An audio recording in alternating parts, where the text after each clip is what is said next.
Now, Honduras is on course to have its first female president. With half of the votes counted, the left-wing opposition candidate, Ziyomara Castro, is ahead of her main rival by 20 points. Now, if she wins, it will be the first time in 12 years that the right-wing National Party has not held power.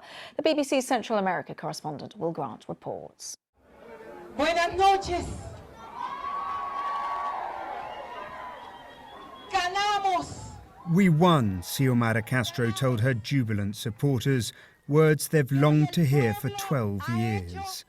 Ever since the last election was taken from them in dubious circumstances, government opponents have said change is urgently needed in Honduras.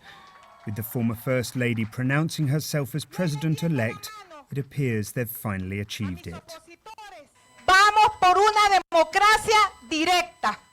Let's have direct democracy, let's have participatory democracy. Today I reach out to my opponents because I have no enemies and call for dialogue. The vote itself was generally peaceful, but not entirely free of problems. Issues with changes to the electoral roll and arguments over when the polls should close occurred at some locations. But mostly it was a day of high voter participation as people took the opportunity to make history in Honduras. Sería histórico en el país que gane una mujer que llegue a gobernar. It would be historic for a woman to win, the first woman to govern Honduras, unheard of since the return to democratic rule in 1982.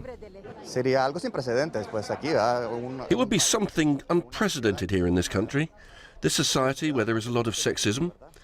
To have a woman president would be a great way to move forward as a society. Some 70% of Hondurans live in poverty, and their anger was mainly aimed at the disgraced outgoing President Juan Orlando Hernández. His administration has become a watchword for corruption, and he was implicated in his brother's drug trafficking conviction in the US. He denies any wrongdoing, but voters had clearly had enough of his authoritarianism. The governing National Party's candidate, Nasri Asfoura, ran a campaign insisting he was different, in part to distance himself from the tainted president. Although the final result is yet to be delivered by the electoral authorities, he now faces a near impossible task in overturning such a lead. Amid the grinding poverty and economic mismanagement, there is a sense of optimism in Honduras for the first time in years. The incoming president's entry is daunting, but most Hondurans are just relieved to turn the page on a deeply painful chapter. Will Grant, BBC News, Tegucigalpa.